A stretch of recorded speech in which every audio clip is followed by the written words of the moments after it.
तो लोग देखने आते थे इस भारत देश को उस जमाने में कि क्या वाकई जो नाम रखा गया है सोने की चिड़िया, क्या वाकई सोना है कि नहीं है। तो जब लोग देखने आते, बाबू बाद में लाएगा, 2 मिनट रुक जाइए बस। तो लोग देखने आते थे कि क्या वाकई ये देश सोने की चिड़िया है कि नहीं है। यहाँ के लोग देखने में कैसे हैं, क्या पहनते हैं, इनका नामकरण क्या है। तो लोग जब देखने आते थे तो वाकई देख के जाते थे, तो इस देश का गुणगान करके जाते थे, क्योंकि उस जमाने में इसी सरजमी, इसी धरती और मां के कोख से जब विद्या पैदा होती थी तो देश के नाम से जो है उसका नाम जोड़ के रखा जाता था साथियों। ये मैं नहीं कह रहा हूं, ये भारत देश का इतिहास कहता है।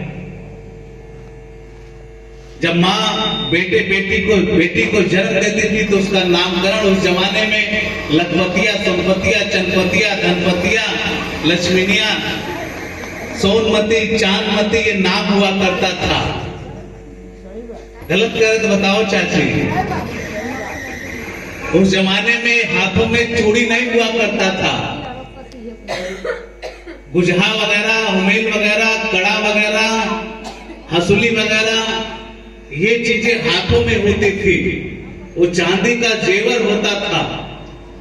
हमारी माताएं बहनें जब घर से निकलती थी तो 1 किलो कहीं गिर जाता था तो मुड़ के देखने नहीं जाती थी, क्योंकि बक्से में ऑलरेडी वो चीज पहले डहरी होता था, वहां मौजूद हुआ करता था।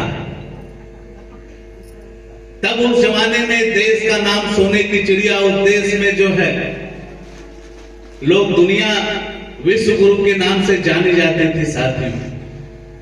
आज उसी सपने को, उसी इतिहास को साकार करने के लिए भारत देश ने विश्व में एक लोहा मनवा देने वाले सबसे हम लोगों के मजबूत नेता, विश्व के सबसे बड़े नेता आदरणीय नरेंद्र मोदी जी के नेतृत्व में एक बार पुणे वो कारवां चल चुका है और एक बार पुणे जो है आने वाले समय में यही भारत विश्व गुरु बनेगा, यही सोने की चिड़िया कहलाएगी साथियों।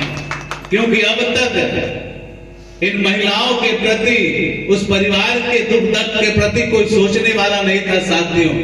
ये परिवर्तन महिलाएं अपने घर के प्रति आत्मनिर्भर जो बन रही हैं, घर घर जो योजनाएं चल रही हैं, आवास से लेके राशन से लेके तमाम ऐसी योजनाएं हैं जो कौशल विकास के अंतर्गत भी ऐसी तमाम योजनाएं चल रही हैं जो खुद की महिलाएं पुरुष पे निर्भर नहीं रह रही हैं।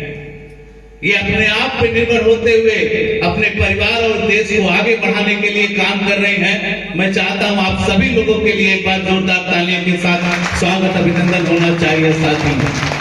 और खासकर हमारी बहनें, माताएं जो इसमें बढ़ चढ़कर हिस्सा ले रही हैं परिवर्तन करने के लिए, यकीनन मानिए आने वाले समय में ये परिवर्तन होके रहेगा।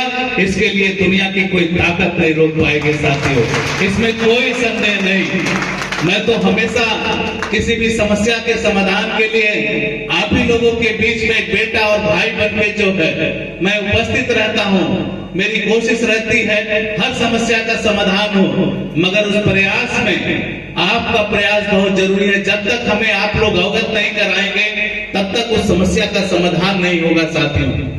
एक उदाहरण दे दूं, एक बिटिया पुष्पा यादव थी, माड़ा पार की, उसके अंदर इतनी प्रतिभा थी, वो भारत देश में तो खेलती थी मगर उसके अंदर इतनी प्रतिभा थी, उसकी तमन्ना थी मैं बाहर विदेश जाके खेलूं। हमारे पास आई, हम लोगों के पास आई, हम लोगों ने पूरा प्रयास किया और उसे श्रीलंका विदेश में भेजा हम लोगों के खेलने के लिए। और जैसे ही हम लोगों ने उसे विदेश में भेजा खेलने के लिए, श्रीलंका से खबर आती है कि भारत देश की वही बिटिया, एक हफ्ता नहीं होता है खबर आती है कि वहां से गोल्ड मेडल होके जीत के आती है। वहां स्वागत होता है यहाँ चौरी चौरा में साथियों। आप प्रयास करिए, आगे बढ़िए, आगे बढ़ाइए। आपका बेटा बन के आपको आगे बढ़ाने का प्रयास करूंगा, आपका भाई बन के आगे बढ़ाने का प्रयास करूंगा। एक बेटा अभी आकाश निषाद का नाम का लड़का हाई स्कूल टॉप किया, उस परिवार की स्थिति